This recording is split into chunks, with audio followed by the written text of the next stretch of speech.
Bonjour Laurent Goater, vous êtes candidat aux élections législatives dans la 5e circonscription des Français de l'étranger sous l'étiquette LR.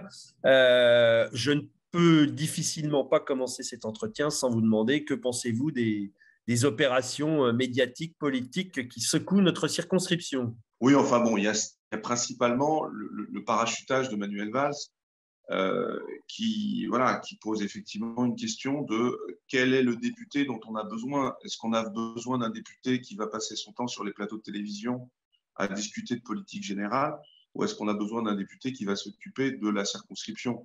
Donc c'est à l'électeur, c'est ça le principe de la démocratie. L'électeur va choisir le profil du député pour lequel il va voter. Et moi, vous connaissez ma position. Ça fait des années que je suis élu localement ici, que j'essaye de gérer et traiter et de faire évoluer les problèmes que les gens rencontrent.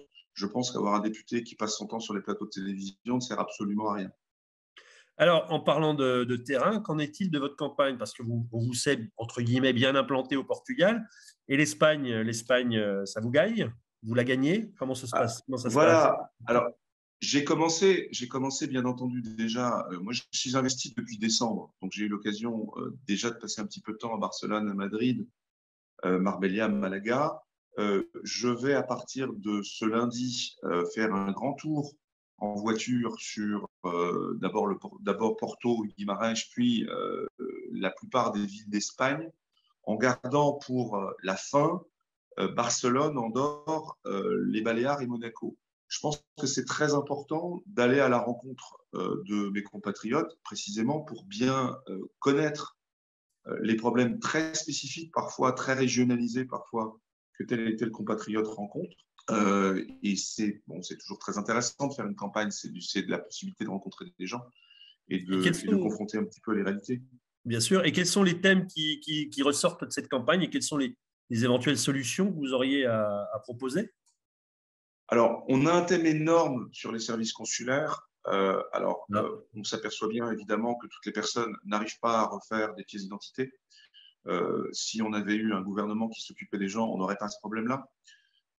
Et puis, pour les gens qui sont un peu loin de nos consulats de Lisbonne, de Madrid ou de Barcelone, nous avons acheté de magnifiques valises consulaires qui permettent d'aller prendre des empreintes biométriques à distance. Elles sont sorties, ces valises, quelques jours par an. Premier objectif que j'ai, c'est d'imposer que ces valises soient en tournée consulaire au minimum 100 jours par an, de manière à ce que, au lieu de toutes les personnes d'Algarve doivent monter à Lisbonne pour refaire des documents, ce soit un fonctionnaire qui est payé pour ça, qui descend à l'Algarve faire ces documents. Ça, c'est la conséquence d'un gouvernement et de deux députés qui n'ont évidemment pas pris en compte les réalités et les besoins de la population. Deuxième aspect central, c'est l'éducation. Aujourd'hui, nous avons énormément de compatriotes qui voudraient s'installer au Portugal, en Espagne, et qui ne peuvent pas le faire parce qu'ils ne trouvent pas de place dans des écoles françaises ou des écoles francophones, ou avec des dispositifs d'accompagnement de leurs enfants francophones vers les systèmes locaux. Ça me va aussi. Madame Casbonne, qui est la présidente du comité de soutien de M. Valls, n'a absolument pas résolu les problèmes de capacité de nos lycées français à l'étranger, notamment évidemment au Portugal. Troisième aspect central, ce sont les entrepreneurs. Bon, par culture, moi je suis LR, je suis donc de centre droit. J'estime que l'entreprise privée est une bonne chose. Je n'ai pas de difficulté avec ça, au contraire. Je veux absolument que le député aide les entrepreneurs. Alors que ce soit des entrepreneurs français qui veulent s'installer au Portugal ou en Espagne, que ce soit des entrepreneurs espagnols ou portugais qui ont envie effectivement de développer des activités supplémentaires en France, ça va nous aider effectivement à faire nos affaires, quelles que soient aussi des personnes qui veulent importer de France des produits, puisqu'on a quand même un commerce extérieur qui en a bien besoin. Ça. Ce que je constate, c'est que les députés sortants n'ont jamais véritablement investi sur les entrepreneurs. Je vais vous donner un exemple. Quelqu'un qui a obtenu des indemnités pour sortir d'un job en France et qui aurait un accompagnement après comme entrepreneur en France ne peut pas aujourd'hui, avec cet argent-là, venir entreprendre au Portugal ou en Espagne. On a énormément dans notre communauté de personnes qui ont déjà travaillé dans plusieurs pays. Le principe en Europe, c'est que vous avez le droit d'aller travailler dans tous les pays que vous voulez et vous ne devriez pas être pénalisé par ça. Dans la pratique, l'administration ne sait pas accompagner les personnes qui ont des carrières de ce type. Et donc, c'est la croix et la bannière pour faire valoir vos droits.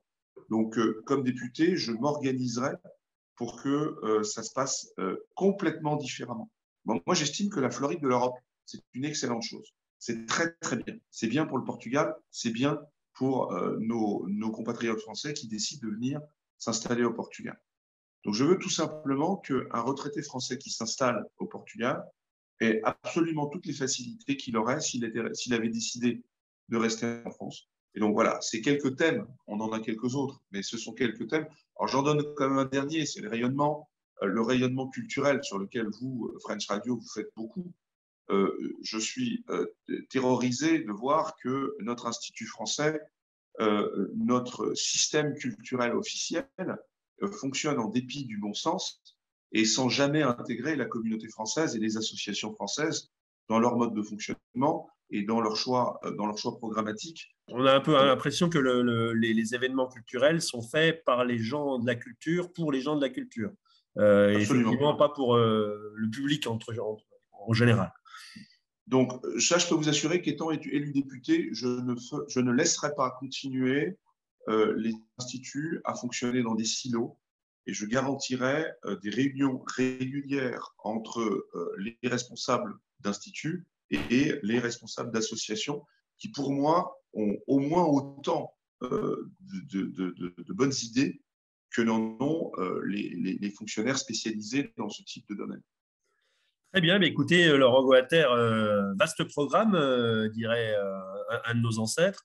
On vous souhaite une bonne campagne et continuez à venir nous rendre compte de l'avancement de celle-ci. À très bientôt. Merci Jean-Guillaume, à bientôt. La French Radio, Portugal.